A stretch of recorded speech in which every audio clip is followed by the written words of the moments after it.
Good morning, নমস্কার। আজ সকাল সকাল ঘুম থেকে উঠে মুখটা একটু ফেস ওয়াশ করে নিলাম। নর্মালি আমি অরিফ্লেমের সব থেকে সস্তাওয়ালা এসেন্সিয়াল ফেস ওয়াশ দিয়ে ফেস ওয়াশ করি। সকালবেলা ব্রাশ করে ফেস ওয়াশ করে নেওয়া, আর তারপর 1 কাপ চা আর বিস্কিটটা এনে দিয়েছে।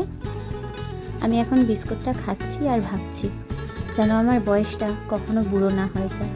সত্যি বলছি, এই কদিন শুয়ে শুয়ে আমার বারবার এটাই শুধু মনে হচ্ছে আমি কোনোভাবেই যেন বুড়ো না হই। সত্যি বলছি, বুড়ো হতে চাই না। বুড়ো হলে বয়সের সাথে সাথে মনটাও মনে হয় খুব ঘৃণ্য হয়ে যায়। আমার তো তাই মনে হয়। এখানে বসে থেকে থেকে শুয়ে থেকে থেকে 14 কোটি কথা হজম করতে করতে আমার যেন এটাই একটা আতঙ্ক হয়ে দাঁড়িয়েছে। আমি যেন এমন না হই, আমার মানসিকতা যেন এমন না হয়, বুড়ো না হয়ে যায়। বারবার এটাই ভেবে চলেছি। চলে এসেছে অ্যানি, আঁকতে চলে এলো। আর আঁকা টাকা করিয়ে নিয়ে আমি একটা খুব ভালো সারপ্রাইজ পেলাম। অ্যানি আজকে খুব সুন্দর করে একটা ছবি এঁকেছে। তারপর স্নান সেরে নিলাম, আর স্নান সেরে ভিডিও করছিলাম আর ভাবছিলাম জীবনে সবার ভালোটা না করতে পারি, খারাপ যেন কারণ না চাই, এই মনের মধ্যে যেন আমার কখনো না আসে। যাই হোক, দেখো তুলসী গাছটা যেন ল্যাভেন্ডার গাছ হয়ে উঠেছে, এত সুন্দর দেখাচ্ছিল। তারপর ও আজকে রেঁধেছে ডিম কষা। সত্যি কত খাচ্ছে বেচারা, দেখেও খারাপ লাগছে।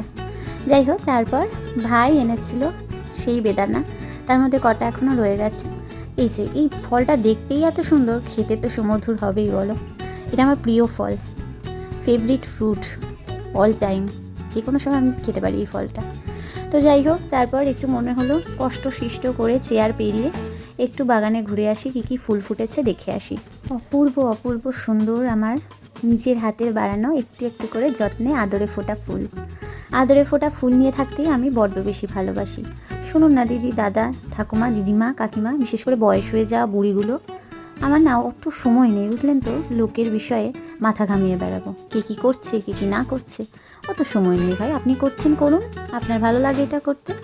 যাই হোক, দুপুর আবার একটা প্রিয় জিনিস অর্ডার দেওয়া ছিল, সেটা চলে এসেছে, আনবক্সিং করলাম।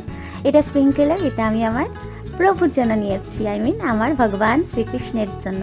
এর মধ্যে সমস্ত রকম সুগন্ধি দিয়ে আমি এটা একটা সুন্দর একটা সুগন্ধি বানাবো, তোমাদের সাথে শেয়ারও করব অবশ্যই।